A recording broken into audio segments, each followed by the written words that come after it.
E o Linha Direta com a Justiça da Rádio Bandeirantes está recebendo aqui, em primeiro lugar, um grande ouvinte da emissora.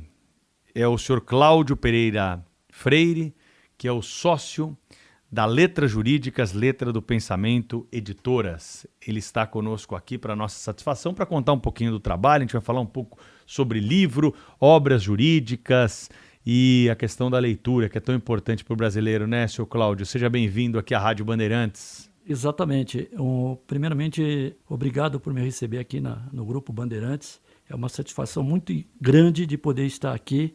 E nessa casa, é uma casa que desde criança eu me acostumei a frequentar. E é um enorme prazer mesmo. Agradeço de coração. E vamos falar sobre livros, né? Nós temos essa função, né, como editor, como homem do livro, né? Farei esse ano 52 anos no mercado. Comecei em 72, trabalhei em livraria, editoras. Destaco aqui três editoras que eu trabalhei, que é a Saraiva, a RT e a Ática. Logicamente, não poderia também deixar de falar da Edgar Blucher, onde tudo começou, né? Mas a gente está aí, estamos no mercado e estamos sobrevivendo em função justamente da ousadia, da criatividade e daquilo que nós fazemos no mercado. Hoje é muito difícil editar um livro? Não, ficou muito fácil editar um livro. Talvez o maior problema hoje de se editar o livro é realmente colocar ele no mercado, fazer realmente ele virar a ser um livro de sucesso. Isso é difícil. O livro hoje ele é mais vendido de forma física, virtual? Como que está o mercado hoje? Então, o livro técnico, na verdade, ele é mais um impresso, ou seja, o livro físico. Já a literatura, ela tem uma deixa melhor para o livro digital. As pessoas já conseguem ler no Kindle, no tablet, enfim, em outros recursos, né, de mídia que facilitam a leitura. Isso é uma verdade, mas ainda é um público pequeno. No Brasil, as últimas pesquisas indicam que o livro digital, de fato, né, que é o EPUB, ou o e-book, como eles costumam tratar assim, é um nível aí mais ou menos em torno de 5% a 6% do potencial de mercado. E os demais recursos, né, como o ePDF, outros meios, né, como ler em tablet, aí aumenta mais esse número, né, ele se torna bem maior. Mas no livro digital havia aquela expectativa, né, há aquela expectativa de que as pessoas, não, o livro digital explodiu. Não, ainda não. Nós temos ainda uma cultura para a literatura do livro físico. A pessoa gosta de pegar e sentir o livro na mão e realmente ler. Essa que é a verdade. Agora, com a diminuição do número, né, de lojas especializadas na venda de livro, de livrarias, as pessoas, ainda que seja o livro físico, elas estão comprando esse livro, adquirindo mais pelos meios digitais, essas grandes plataformas aí que são vendedoras de livros? Exatamente. Hoje existem várias plataformas, né, vários meios, né, que as pessoas podem acessar. Tem aí a Amazon, tem aí a Casas Bahia, Magalu, enfim, uma série de plataformas, né, que vendem o livro e facilita muito para o leitor, principalmente para aquele que estava distante, né, do mercado editorial, que é o centro, né, que é Rio, São Paulo, Minas, Paraná, né, que a gente chama assim de centro difusor do livro. E então isso facilitou muito, as pessoas têm um acesso bem mais prático, né, bem mais rápido, inclusive, né? Uma pergunta que o Zé Paulo gostava de fazer para o senhor, seu Cláudio. E o preço do livro, hein? O que o senhor me diz aí a respeito do valor do livro? É muito caro para a realidade do brasileiro? Exatamente. O preço do livro, ele vai muito de acordo com o papel, né? Nós temos o ouro branco, chamado ouro branco, né? Que é o papel, que nós não temos controle sobre o preço do papel. É que nem tipo o petróleo e outros ouros aí da vida, né? Mas as editoras procuram, na medida do possível, ajustar os produtos, né, e os preços de acordo com a realidade do mercado. Muitas vezes, um livro mais barato, outro mais caro, enfim, o livro técnico mais caro, o livro literário mais barato, enfim. Nós temos uma realidade e uma cultura que aponta sempre dizendo o livro é caro. Isso é um jargão, né? Jargão, melhor dizendo, no Brasil, que está ainda aí em vigor, né? O livro é caro. Mas, no fundo, né, já respondendo uma segunda pergunta, muitas vezes precisa questionar também a renda, né, do brasileiro. Quanto que ele ganha e o quanto que ele pode consumir em livro. Esse é um outro detalhe, né, que tem que ser discutido, né? É verdade, né? Isso faz parte, claro, do potencial de compra, está envolvido muito mais com a economia do que com outras questões. Como nasce um livro? Qual é o primeiro passo? Exatamente. Bom, o livro, logicamente, ele é escrito pelo autor, ele cria o original da obra, né? Nós chamamos de original, e ele encaminha esse original para a editora, e aí cada editora tem um critério de análise, de avaliação desse original. Lá em nossa casa editorial, nós fazemos o seguinte, nós temos um conselho editorial que avalia as obras, mesmo que elas sejam de cunho de iniciativa própria da editora, o investimento seja de iniciativa própria da editora, ou se o autor vai bancar todos os custos da obra para poder editá-la. Nós fazemos uma pesquisa, levantamos um parecer para conhecer um pouco das virtudes da obra, entendeu? Logicamente, nós editamos, tá? É claro. E com isso, aprovado essa fase, o livro, logicamente, ele vai para uma revisão, depois ele passa pela diagramação, ele passa pelo projeto de capa, enfim, hoje também o livro digital já sai automaticamente. Então, não existe assim, a tecnologia trouxe muitas facilidades para a produção do livro hoje. Isso é uma verdade e facilitou muito. Existe até um número, né, que é estranho, talvez você não conheça, mas eu vou falar aqui. Se edita mais livro no Brasil do que se vende, proporcionalmente, tá? Eu estou falando proporcionalmente. Ué, o que acontece com esses livros depois? É que tem muitos livros que são editados e não chegam no mercado, porque os autores, eles fazem aquela tal de edição do autor, ou edição própria, né, como é conhecida, e acabam não indo para o mercado, e o mercado não tem conhecimento desses livros. Mas as gráficas, elas registram essa produção. Então, é muito livro mesmo, é muita coisa. Com essas facilidades todas que nós temos da tecnologia, nós também temos enfrentado problemas, né? Exatamente. Veja só o que acontece aí com essa maravilha que é o Pix, que as pessoas conseguem transferir sem pagar. Mas tem muito golpe do Pix aí, viu? O senhor ouve o pulo do gato, o senhor sabe que a gente denuncia aqui esses golpes diariamente. Essa questão da pirataria, da cópia, como que as editoras estão encarando isso no momento atual? Então, eu acho que existe um fator no mercado que cada um se defende do jeito que pode. Me parece que é assim. Existe aí a Câmara Brasileira do Livro, existe o Sindicato Nacional dos Editores do Livro, a Câmara fica aqui em São Paulo e o SNEL, né, conhecido como SNEL, fica lá no Rio de Janeiro, inclusive tem uma sede aqui em São Paulo também. Quer dizer, e existe também algumas associações voltadas para a defesa, né, da cópia, como a Bigraf e outras aí, né? Mas, no fundo, quer dizer, como fazer ou criar um sistema para se defender dessas cópias? Aí é que está o detalhe. Nós não temos uma legislação no país que proteja e que não está protegendo essa cópia. O livro, hoje o cidadão ele pega o livro e faz a cópia que ele quiser. Ele fotografa, ele pode imprimir uma xerox, ele pode fazer o que ele quiser. E não existe nenhuma represália. Embora a associação tem feito muitas coisas, isso eu não nego, tá? Mas ainda acho que é pouco para aquilo que nós necessitamos para regulamentar o mercado. Eu acho que é a questão de regulamentar. Eu acho que aquilo que é lei tem que ser cumprido. E aquilo que não é, tudo bem, vamos em frente. Letras Jurídicas e Letras do Pensamento Editoras, o Cláudio Freire está conosco aqui, sócio dessas duas editoras, está falando um pouquinho sobre o trabalho, sobre o mercado conosco. A Letras Jurídicas, não precisa nem explicar, né? Está voltada aí para a produção de obras da área do direito. Exatamente. Eu também sou da área, né? Logicamente, e a Letras Jurídicas, ela nasceu em 1999, e agora vão fazer 25 anos, né? E a nossa ideia, inicialmente, era ir para um nicho de mercado que não existia, porque vindo de editoras como eu vi em Saraiva, RT, que eram as editoras tradicionais na área do direito, né, no Brasil, eles não faziam a publicação de teses, né, como trabalho monográfico de mestrado.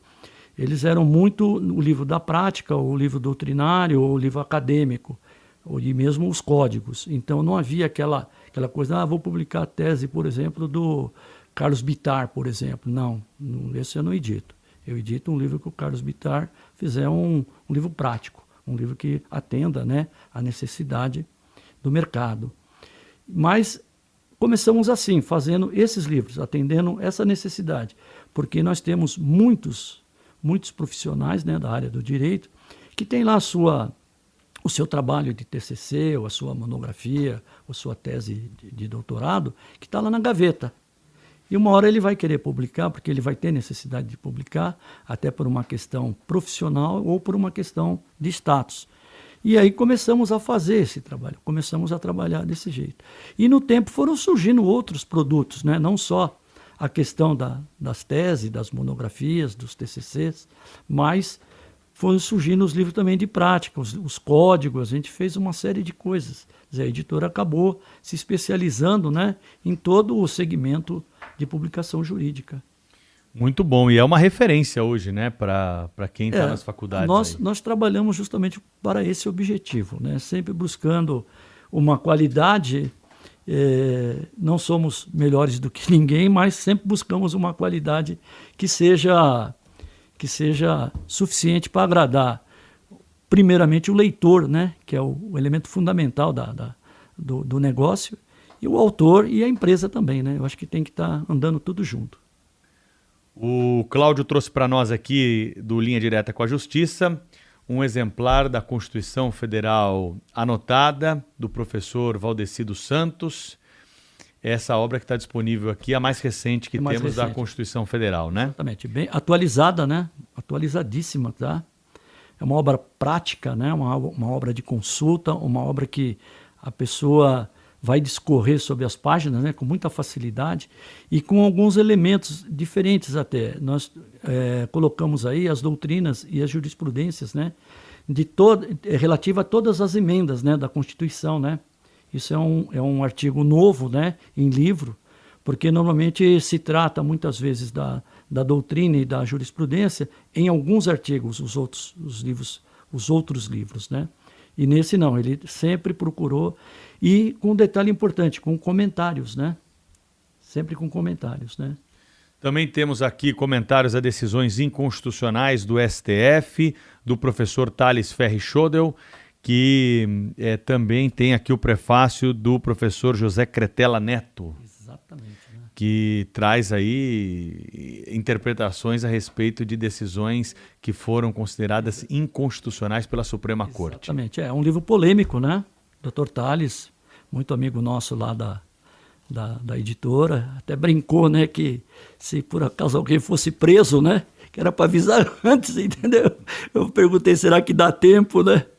Porque, na verdade, as decisões são polêmicas, depois você vai ter a oportunidade de discorrer aí sobre os temas, né? E é bem legal, viu? Tem mais uma obra aqui que foi trazida pelo Dr. Cláudio aí para nós. Essa aqui é já mais da área da literatura, né? Exatamente. Essa é da Letras do Pensamento, né? Que é um selo que surgiu já em 2008, né? Até por sugestão de um nosso autor, que também é da área jurídica e da área da Letras do Pensamento. Nós publicávamos os livros literários com o selo da Letras Jurídicas. E não caía bem, porque a pessoa, mas esse livro é literário ou é jurídico? E aí, como ele havia feito um livro, uma tese dele de doutorado na área de filosofia, ele falou, não, vamos trocar o selo, não vamos pôr letras jurídicas, não, vamos pôr Letras do Pensamento. E aí nasceu o selo Letras do Pensamento em 2008, e estamos aí caminhando com a Letras do Pensamento, né? Fala um pouquinho dessa obra aqui pra gente. Essa obra é uma obra ímpar, né?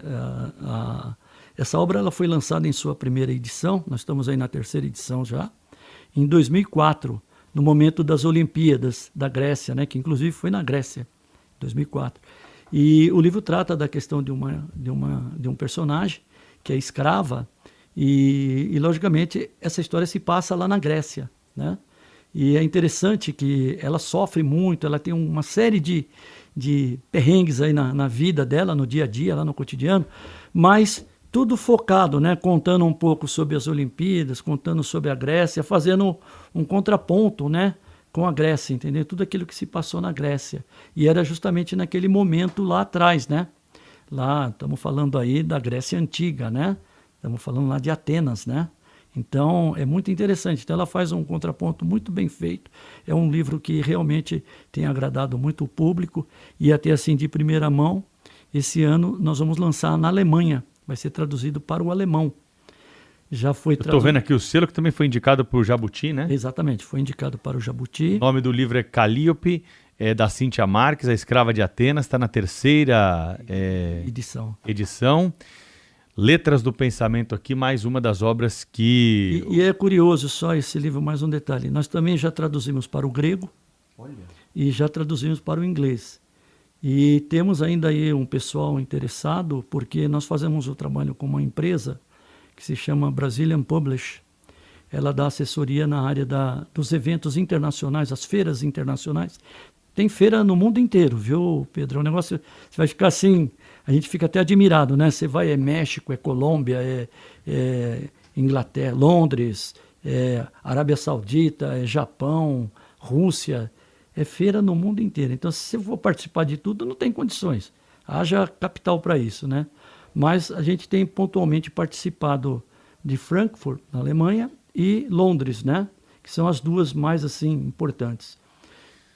Estou recebendo também aqui, pelas mãos do professor Cláudio, o livro, a trilogia, né? São 3 livros aqui, da história das primeiras Copas conquistadas pela seleção brasileira. Também edição da Letras do Pensamento, a trilogia do Tricampeonato Mundial de Futebol, do jornalista Tiago Uberreich.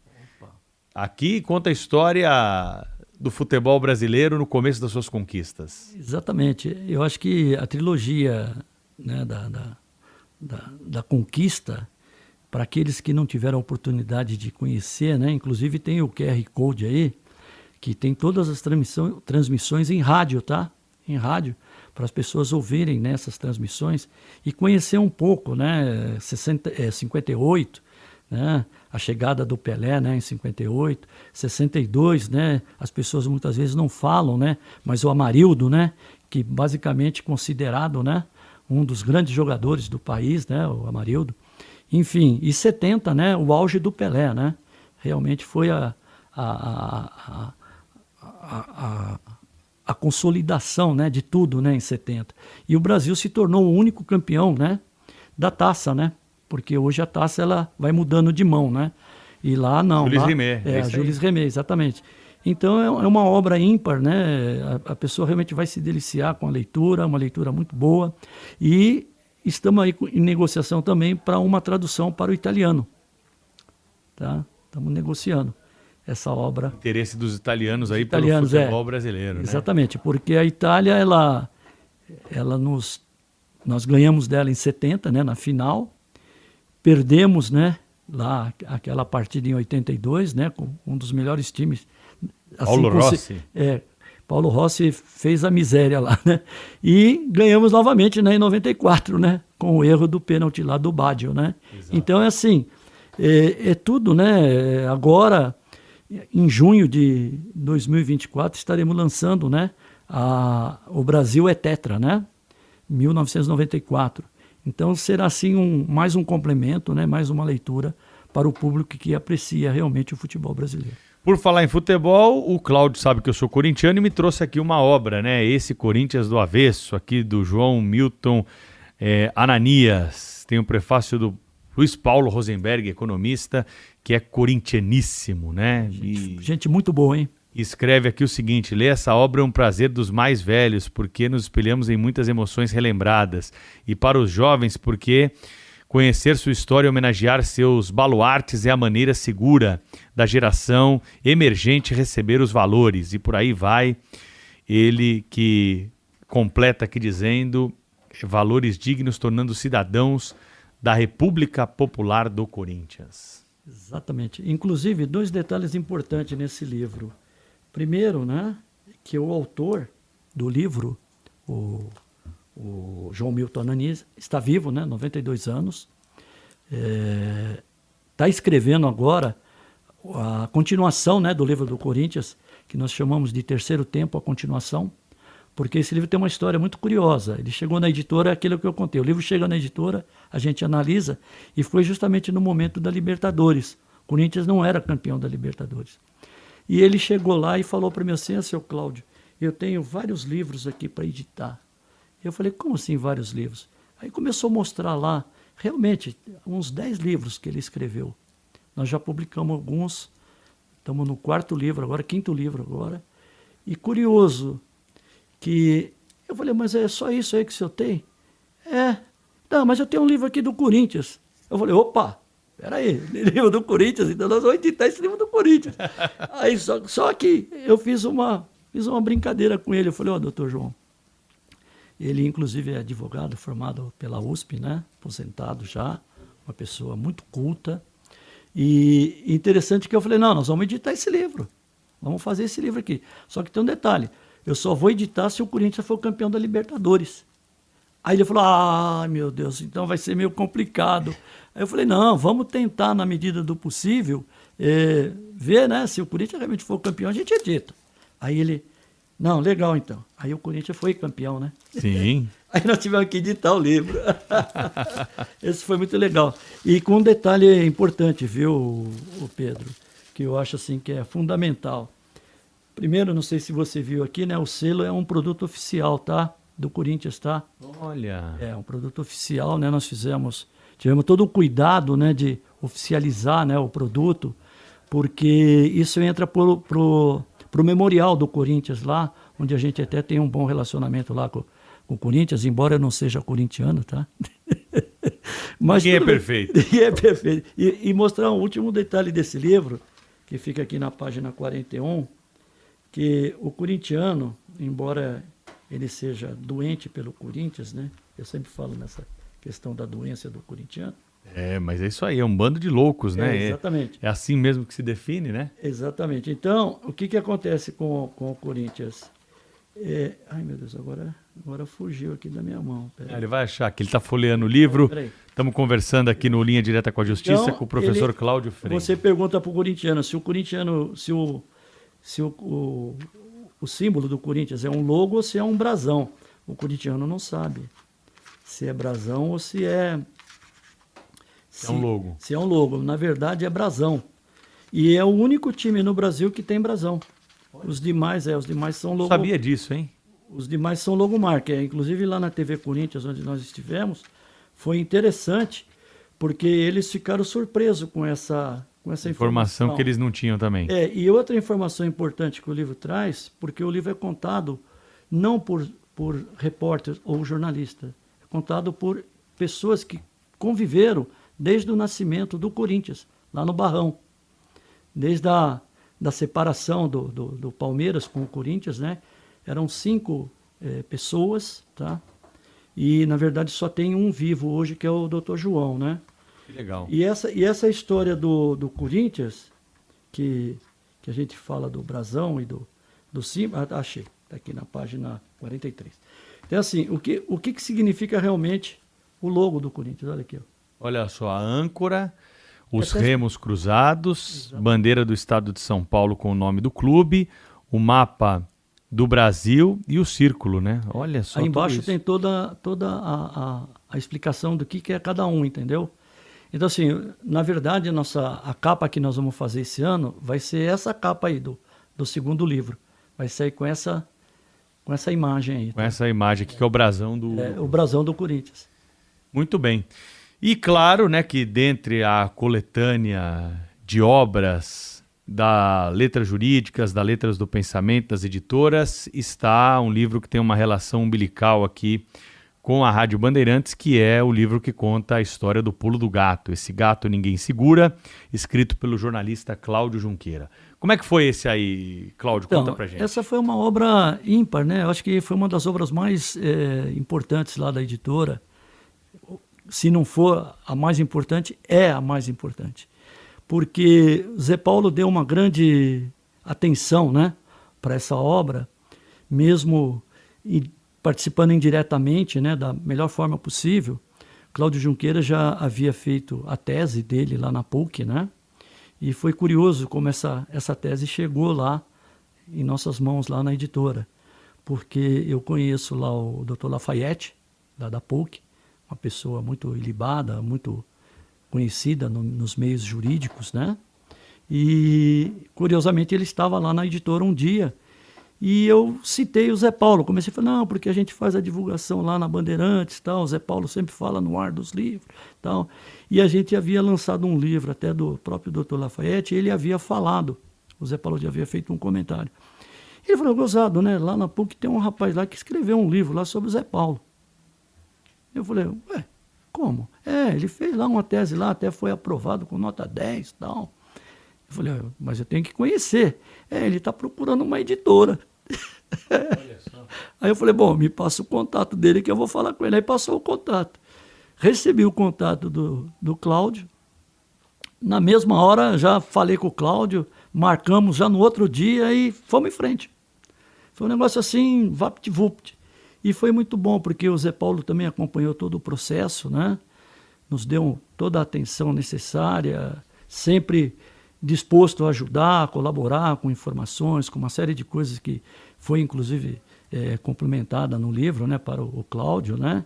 E acabou saindo um livro perfeito. Agora, uma das coisas mais importantes desse livro foi o dia do lançamento, né? Porque eu até pedi para o Cláudio encaminhar o vídeo da chegada do Zé Paulo lá na livraria Martins Fontes. Foi uma coisa assim maluca, porque havia lá muita gente, né? Nós tivemos lá quase 800 pessoas lá no dia do evento. E curioso que quando o Zé Paulo adentrou ali no corredor de entrada, nossa, parece que estava chegando assim aquele ídolo, né? Aquela pessoa esperada. Foi um negócio assim, emocionante, né? Até vibro aqui, que foi um negócio fora de série. E o Zé Paulo brincava comigo. Seu Cláudio, o senhor é visionário.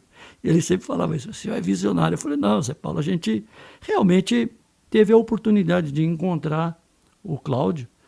Essa foi a verdade, né? É verdade. Entendeu? E o livro, né, não só no dia do lançamento lá na Paulista, mas depois vários eventos que aconteceram, lotados e com as pessoas né, fissuradas para entender a história do programa. Olha, uma coisa eu sempre falo, prestígio é tudo. E acho que para o Zé Paulo, para o Cláudio, não faltou prestígio. Estivemos na Martins Fontes, estivemos lá na Freguesia do Ó, estivemos em Santos, estivemos em Cananéia, estivemos em Campinas, estivemos em outros lugares que o próprio Cláudio foi e eu não estive pessoalmente. Muitos outros lugares, tá? Como, acho que ele teve em São José dos Campos, me parece que teve Ribeirão Preto, enfim, várias cidades do interior. Realmente a acolhida foi sensacional. Eu só posso dizer que foi sensacional. E fica aqui o meu agradecimento, né? Também ao nosso querido, né? Em memória, o Zé Paulo de Andrade. E logicamente, a Rádio Bandeirantes, em nome até do Johnny Saad, né? Posso chamá-lo assim, porque também tive a oportunidade de conhecê-lo, que abriu essa oportunidade para nós poder publicar esse livro e ser o sucesso que foi. É verdade, né? E muita gente que ouve o programa diariamente, às vezes quer saber como isso tudo começou, não acompanhou desde o começo, ou acompanhou, deixou de acompanhar, depois voltou a acompanhar. Tem muitos casos. É uma tradição que passa, né, de avô para filho para neto e assim sucessivamente. E nós temos hoje um retorno e um conhecimento maior do programa e da história do programa, graças a essa obra aí do Cláudio Junqueira e da editora Letras Jurídicas, Letras do Pensamento.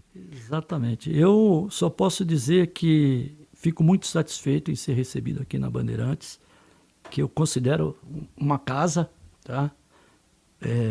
Lembro-me muito bem, ainda quando garoto, eu vim aqui assistir o programa do Ed Carlos, né? Não sei se você se lembra disso, né? Eu também não sou tão velho, tá? Eu não me lembro, mas eu conheço, né? As histórias estão aí para serem hoje contadas. O Ed Carlos, até a gente está em falta, ele tem um restaurante, acho que ali na Moca, no Tatuapé. Isso. As minhas irmãs já estiveram lá e eu estou em falta, eu fiquei de ir lá.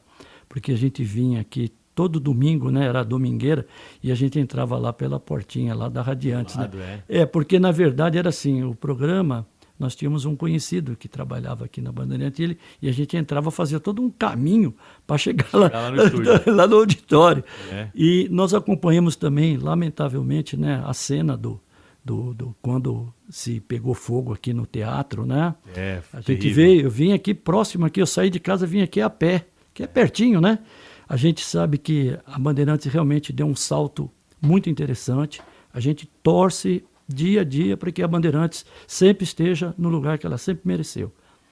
Senhor Cláudio Pereira Freire, foi um prazer conversar com o senhor aqui na Rádio Bandeirantes, ele que é sócio da editora Letras Jurídicas, Letras do Pensamento. Muito obrigado aí pelas obras, pela conversa, pelo papo, e desejo sucesso às editoras aí que são referência nessa área, e o Brasil precisa disso aqui, ó, precisa de livro para melhorar a sua qualidade de educação. O Brasil precisa ler. Eu agradeço a você essa oportunidade e mais uma vez a Band, né, também. E estamos lá à disposição na editora. O que tiver ao nosso alcance, pudermos fazer juntos, vamos em frente. Muito obrigado. Ok? Muito obrigado. Muito obrigado. Muito obrigado. Muito obrigado.